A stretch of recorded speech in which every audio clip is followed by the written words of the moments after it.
We're going to take on the 4 P's of us is what I called it, the 4 P's of us. Last week we talked about priority. This week we're going to talk about pursuit. Last week was priority. This is pursuit. Next week we'll talk about partnership, and then we'll end on purity.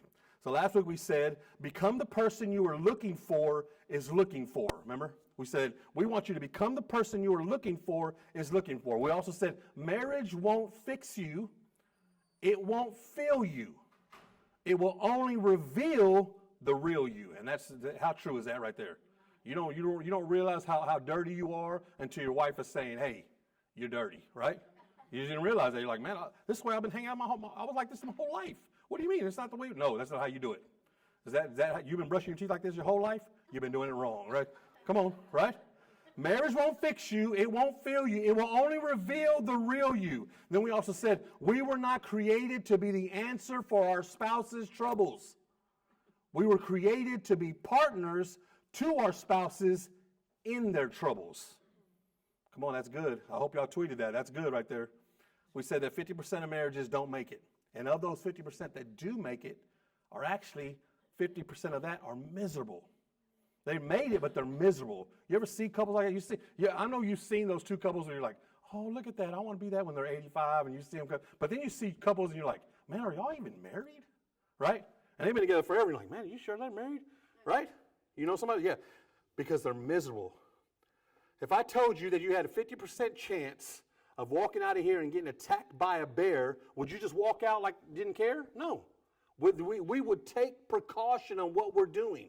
If there was a 50% chance that I could get attacked by a bear from here to that parking lot, I'm not walking. I'm looking. I'm watching. But we go in our marriage and I just don't care. I'm just going to do whatever. And that's not what God wants us to do. He doesn't want it that way. It says, to get a divorce, or I'm going to say it this way, to get a divorce or to give up on marriage is like selling your car because it ran out of gas. Your car runs out of gas and you say, you know what, I'm selling it. Why? It just ran out of gas. And if I told you that, if I said, what's wrong with the car? Nothing, it's just out of gas. Wait. Say that again. If someone told you, I'm selling this car because it ran out of gas, what would you think? This guy's crazy, right? He's lost his mind. It doesn't make sense. Because in today, listen, but this is how today's society works. Something is simple, something as nonsensical as that, you think, I'm just giving up on this marriage. Why? Because you don't know how to cook. Wait, what? There's YouTube and TikTok. You can learn how to cook. That's easy. But they want to give up because of that.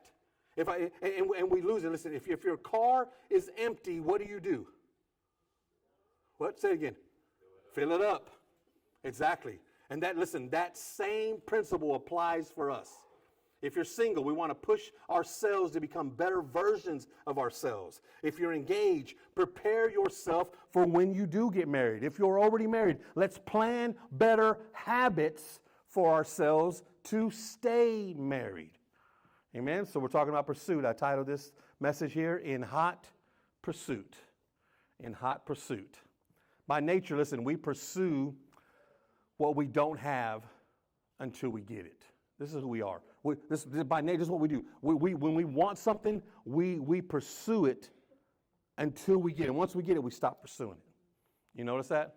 How many of you, think back for a second, how many of you that are dating or you've dated before or you're married again, how many of you did something just crazy, just you just did something you would normally not do when you were trying to pursue the girl or the guy you loved? You just did stuff, you did something crazy, right? Maybe make mixtapes. We used to make mixtapes back in the day. Y'all make mixtapes. Y'all remember make mixtapes? Nobody? Nobody does that? Mixed playlists? Nobody? Y'all remember that? I remember we used to take old cassettes and I used to shove paper in the thing just so it would record, and I would wait for the DJ to play the song and waited and click, boom. And every now and then it would say, it had the call letters, but I was making a mixtape, and I would do these things, right? Or maybe you went to a concert you hated. How many went to a concert? You don't like that music, but you went because she liked her, because he liked it, right? Or here you go, fellas. How many times did you say before you met this girl, man, I ain't never carrying a purse? Come on. And now you're in Walmart doing what? Carrying a purse. Right? And you say, no, that's not me. And we find ourselves doing, or you drove all night somewhere, right? You drove all night just to go hang out for an hour or two, and that's it, right? Or here's the one. Are you sitting on the phone, right, with her all day, all night? You hang up. No, you hang up, right? Right? And you're thinking, this is crazy. Why am I doing this? Right? And I wake up in the morning, I get the cord all wrapped around me. I'm choking myself out of sleep, and I can still hear her snoring. I'm like, what? All right? When I was trying to get with Boo, a couple things that I did was I made these videos for her. And I'm not real tech, and I got a little better at it, but I made these videos for her. Here's a couple of them right here. Yeah, that's me.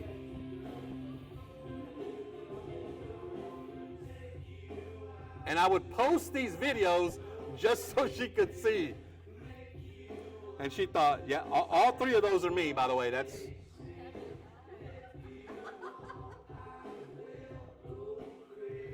And so a little bit now over the years, I got a little bit better with it. I started figuring out what I was doing. I was like, okay, you can see. Yeah. Come on now, see? I was getting better at it. I was like, okay, I got this. Now this is World Wide Web, y'all. This is all over the world. It didn't trend anywhere, but it's worldwide. Yep, I was driving. See, you can see I'm getting better at this now. I'm like, okay, after a couple years, I'm like, okay, now I'm getting better. Look at this. Yeah. Yeah, that's me. Oh, I was all into it too, boy. I was sold out. Listen, I am sold out in hot pursuit. And then I finally said, okay, after several years of making these, I got pretty good at it. I was like, okay, now I got green screens, and I started getting everything kind of going. Now see, this right here, look. That's my house right there, by the way. And here's I have a twin. I didn't know if y'all know I got a twin. I got a twin brother right here. He comes in. Look at that. See? So listen, after a while, it became so wild that I thought, man, I am madly in love. I was in hot pursuit. She was who I wanted the most. And so I started doing all this stuff because that's what I wanted. I wanted her. You can turn that. Okay, you can stop that now. Well, y'all say that's on YouTube. Y'all want to check that? That's on YouTube right there. But listen. What we do is when we pursue something, we pursue it with all we have until we get it. You want a new set of clubs? You say, I'm gonna work overtime. I'm gonna do whatever they got. And then when you get the new clubs, you stop. Right? You want a new promotion? You want that promotion? You're working, you're doing everything you can. Then you get the promotion. You notice what we do? We kind of stop now. We take it easy. We lay back. When we want something, we pursue it with all that we can to get it. But once we get it, we typically stop. We slow down. And this happens in every, and it is who we are by nature. And listen, I don't know why we stop pursuing, but we do. And that same principle, applies in the church. We feel like I want to get somewhere. I've been praying, and then God answers the prayer. And then what do you do about praying? Stop praying, right? You slow down. You don't want to do that anymore. And listen, there's not anything that you can do that if you stop doing it, it still gets better. Just doesn't. There's no facet, there's no form, there's nothing in your life that you can stop doing and that situation gets better. Your prayer life. You can't just stop praying and think that your prayer life is going to get better if you just stop praying. Right? In business, you can't just not take care of all the stuff in your business. You can't not call your clients and you cannot be there for where you're supposed to be. If you don't do any of those things, you know what happens with your business? It fails. Right? Your yard, on your yard, if you stop watering it, if you stop mowing, if you stop taking care of it, do you think you're going to win yard of the month? No. You have to continue to put work into it. You have to continue to keep doing this. You have to decide, I'm going to pursue this, and once you get there, just because you got it, doesn't mean we stop. Doesn't mean we stop. Last week we said the promise number one was this: I promise that God will be my first priority, and my spouse will be my second. Today our promise is, I promise to pursue my two. I promise to pursue my two. Genesis chapter 2, verse 24 says it this way: that is why a man leaves his father and mother and is united to his wife, and they become one flesh. Is united to his wife, and they become one flesh. That word united comes from the root word Hebrew dabak, which means to cling to or to adhere to catch by pursuit, to pursue hard with affection and devotion. So that's what you're saying. I'm going to pursue hard with affection and devotion. Those scriptures are translated in Psalms 63, verse 8, says it this way: I follow close behind you. In other words, I'm pursuing close behind you. Job 41:17. They are joined fast to one another. They cling together and cannot be parted. And then Judges 20:45 says it this way: they pursued hard after them. This is something they were chasing. This is what they wanted. This is you yourself deciding, I want this, and I'm going to continue to pursue this. I told this story before. One of the favorite stories I have that I like about pursuit is when Jacob was pursuing Rachel. Remember when Jacob was pursuing Rachel and he wanted her, and he goes to the dad and he says, "Hey, I want to work. I want Rachel." And he says, "Well, you got to work for me for what? 7 years. I need you to work for 7 years. And after you work for 7 years, then I will let you have what you want." And so he says, "All right, that's easy." So he works for 7 years. And then he goes to him, and the dad tricks him and says, "Oh, but here, you got to take Leah first." And he takes Leah first. He says, "Wait a minute." He goes, "Well, that's just how it is in our custom. She's the oldest daughter. You got to take her first." He said, "Well, I worked for 7 years. I want Rachel. That's what I want. I want Rachel." And the reason he wanted Rachel, because the scripture says it this way: Rachel had a lovely figure and was beautiful. And then Leah said, and Leah had weak eyes. That was it. That's all. That's how they describe it. Like, wait, what? And so you can imagine now when you read the story, like, wait, hold up. I want who's got a lovely figure and beautiful, and you're giving me who's got weak eyes? I don't want weak eyes. That's what he said. I don't want. But he said, listen, what's going to happen? He said, this is what you got to do then. You got to work another 7 years. What? I just worked 7 years and you give me weak eyes? And he says, you want Rachel? You got to work another 7 years. And so what does he do? He works another 7 years. Now, what I love about this story is because every time I've read that story, I've always thought, okay, so 14 years later, he gets Rachel. That's not what happens. What happens is he works 7 years, he gets weak eyes, and then he gets Rachel right there. But he continues to work for 7 more years, even after he got what he wanted. Hear me? You're missing this.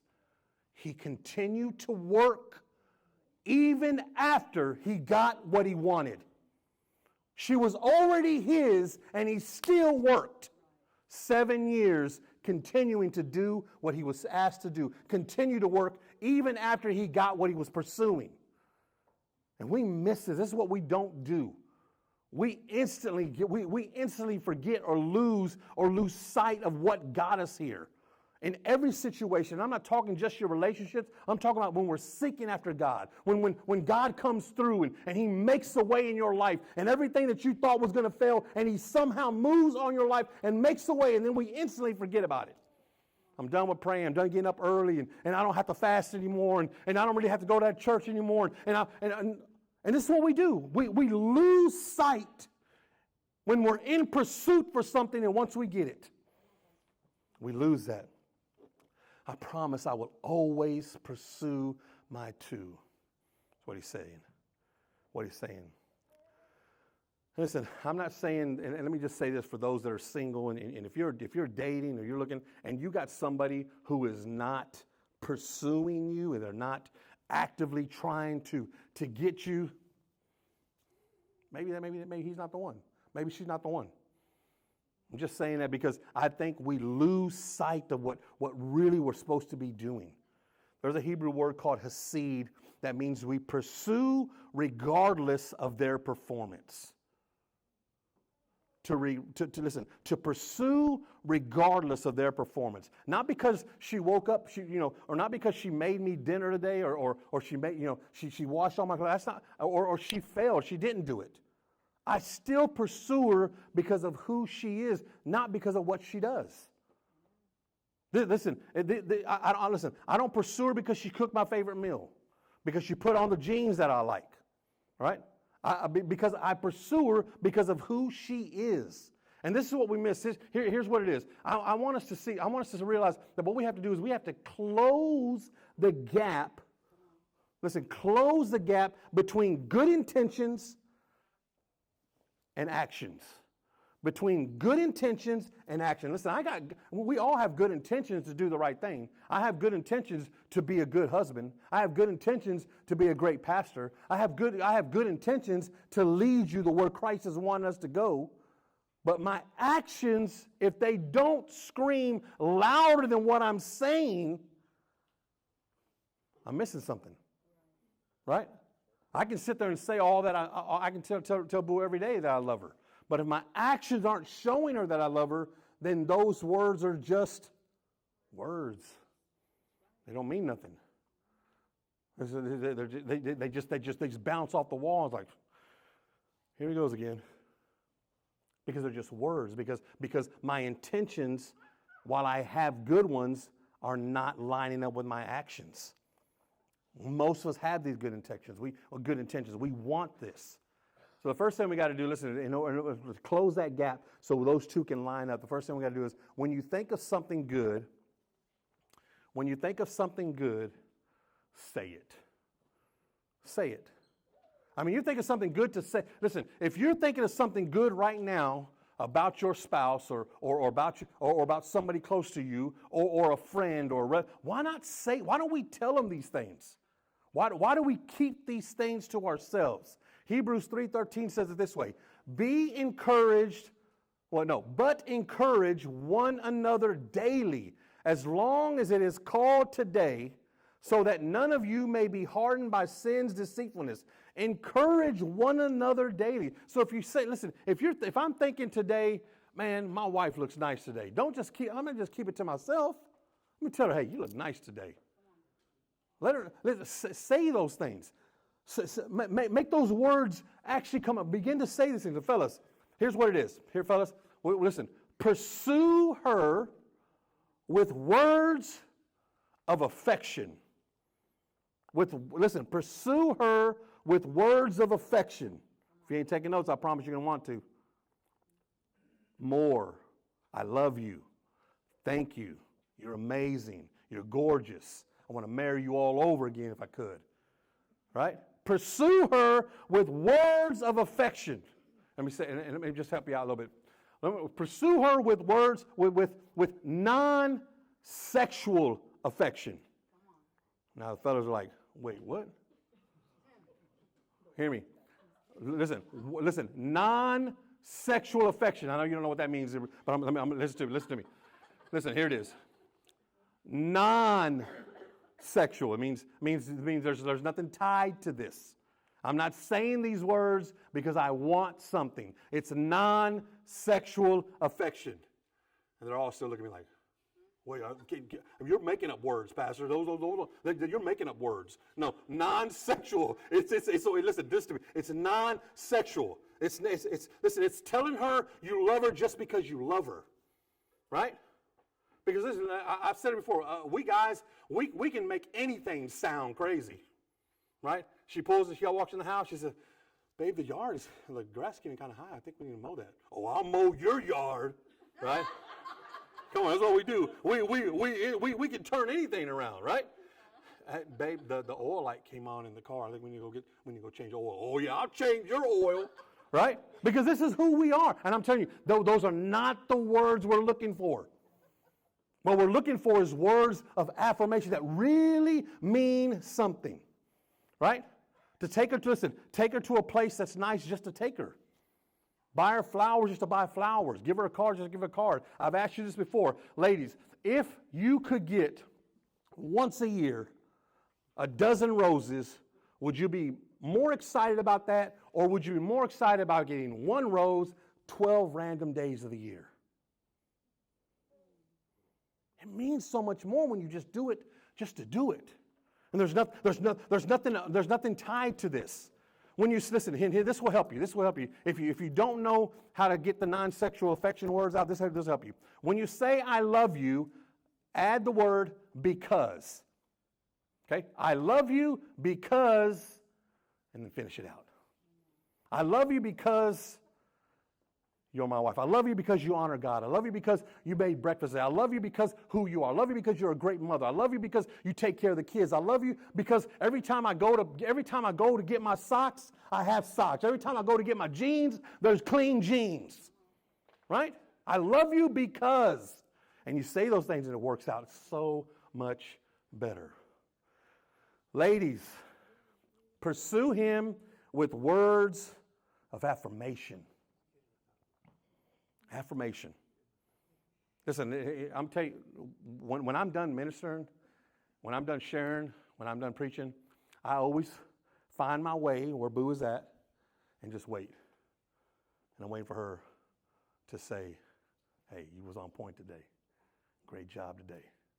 Yeah, you hit it out the park today. Today was good. And all of you could be saying, boo! All of you could be saying, it was terrible. I've never heard nothing, whatever. It wouldn't even matter. Because the one I love the most gave me words of affirmation. Hey, you hit out the park today. You hit out the park. Listen, you know why, fellas, ladies? At heart, we're insecure. And we need your approval. We won't say this out loud, but we need your approval. Listen, don't tell him what he's not. Tell him what he's becoming.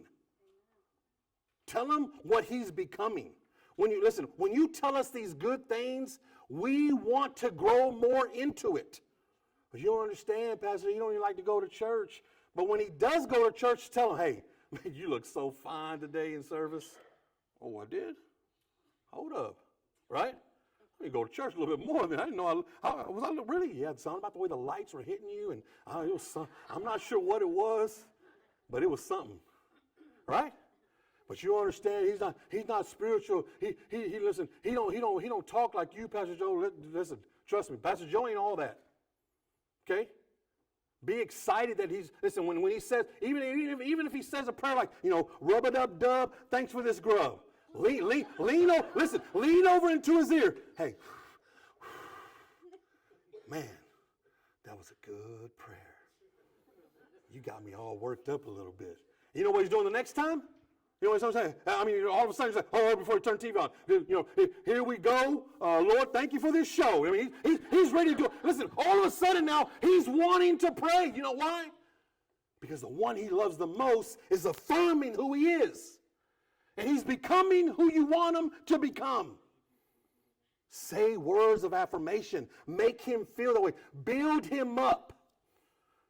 Here it is. Listen, all I want is for the person who knows me best to believe in me the most. So I'll break it down two ways. She wants to know, do you love me today? That's what she wants to know. Not yesterday. Yesterday's gone. And we ain't worried about tomorrow. We ain't even there yet. I need to know, do you love me today? Do you love me today? Ladies, that's what he wants. He wants to know, do you believe in me today? Do you believe in me today? Today, do you believe in me? I know I messed up yesterday. And we don't know how tomorrow's going to look. But do you believe in me today? When you think of something good, say it. When you think of something special, do it. Do something special for her. Do something special for him. James 4:17 says it this way, if I can kind of loosely tie this to this. It says, if anyone then knows the good they ought to do and doesn't do it, it is a sin for them. If you know you should be doing something good, do it. When you think of something special, do it for them. Ladies, get the TV tray out. You know it's his favorite show? Go ahead and get the TV tray out this time, and you put the TV tray next to him, and y'all both watching TV. He's thinking, what? When I eat at the table? No, today, hey, don't worry, what do you want to drink? Ooh. Come on, right? There's something that happens when this happens. Go and buy tickets somewhere special and take her out to the concert she likes. Or go see the movie that she wants to see. And without having to tell her, listen, or leave a note on the refrigerator, or she packs lunch, put a note in her, and the first time she opens it, it's like, what? Don't put it in the sandwich, they might eat it, but put a note in there, they open it up, it's like, oh man. And all of a sudden that changes, listen, their whole day is changed because you went out of your way to do something special. You think of something special, do it.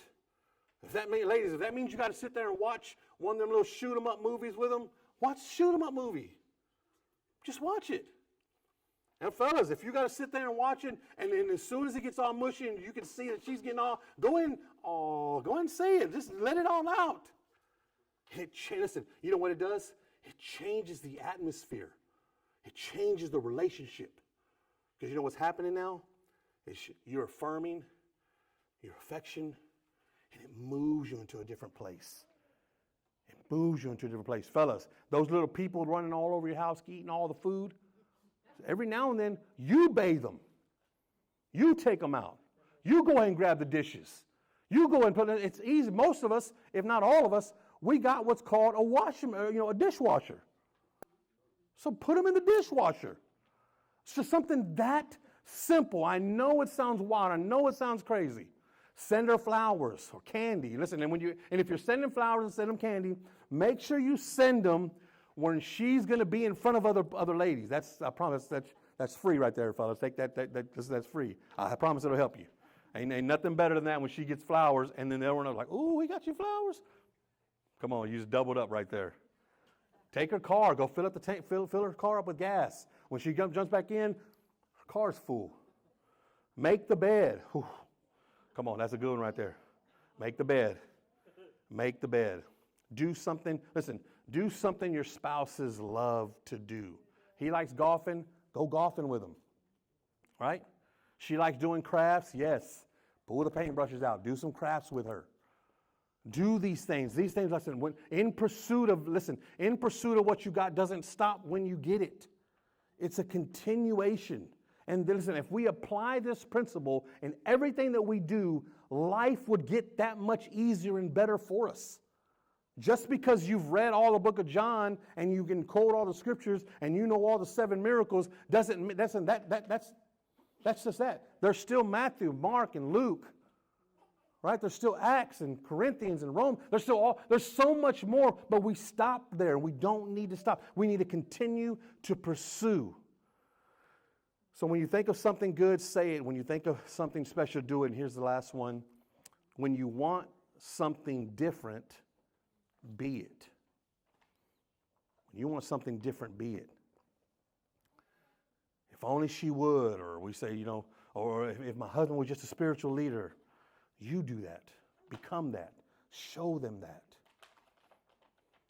Show them that. There's been times when we're having dinner, and I can tell when sometimes we're having dinner, she'll have the phone, I'll have the phone, and we're just both in two different worlds, still sitting there eating. And then there's times when I know, okay, she's wanting to talk, and she don't have a phone, and I'm all out there with my phone. Oh, she ain't got no phone. Hold up. Because she's being it. She is showing me that there's a conversation that she wants to have, and I need to put my phone down. When you want something different, be it. Don't gripe about what your spouse is not. Continue to grow and help them become who they're supposed to be. It's up to us to become better versions of who we are. Listen to me. No one has a great marriage, amazing sex life, fantastic conversation, a healthy relationship, or incredible intimacy by accident. That doesn't happen. It takes work. It takes being intentional. It takes creating moments in your marriage that mean something. You can't get any of this stuff. You won't have a close relationship with God by accident. You're not going to listen. You're not going to learn scripture by accident. You can't just listen to a sermon on Sunday morning and think this is all it takes to get close to God. It doesn't happen by accident. You have to have intentional, listen, the part of you has to be intentional about finding out who God is, about finding out who your wife is, about finding out who your husband is. It doesn't happen by accident. Everything takes work. And you got to be willing to do that. You have to be willing to decide this is what I'm going to do. You're just not going to walk around in anything that you're doing in life and just not, it's like going to a store. I go to a store, I'm not just walking around going aisle after aisle after aisle and trying to find something, can't find it. What do I instantly do? I go to the person, hey, you work here? Yeah, I work here. Man, I'm trying to find this. Oh, that's aisle 17. Man, I was on aisle 3. I'm glad I asked you. And I'm going to walk all the way to 17 and get what I need. That same rule applies here. You want to know what's going on in your marriage? You want to know what's going on in your relationship? You want to know what's going on in church? You want to know what's going on in your ask. What did Amber say earlier? Ask and you will receive.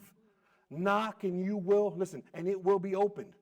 Seek and you will find. We have to ask these things. What does that mean? There has to be an action on our side to get to that side. The biggest communication problem we have is that we listen to respond and not to understand. And that's the biggest thing. We just listen to respond and wait, okay, this way, and we're ready to say something without listening to understand. And the last thing is this: to get what you once had, you must do what you once did. In other words, don't stop pursuing. To get what you once had, you must do what you once did. You want to know God the way you did back in the beginning? You want to fall back in love the way you did in the beginning? You got to do what you once did. I'm making videos. I used to make videos. I got to go back to making videos. Right? I got to do what I once did. To get what I once had, I have to do what I once did.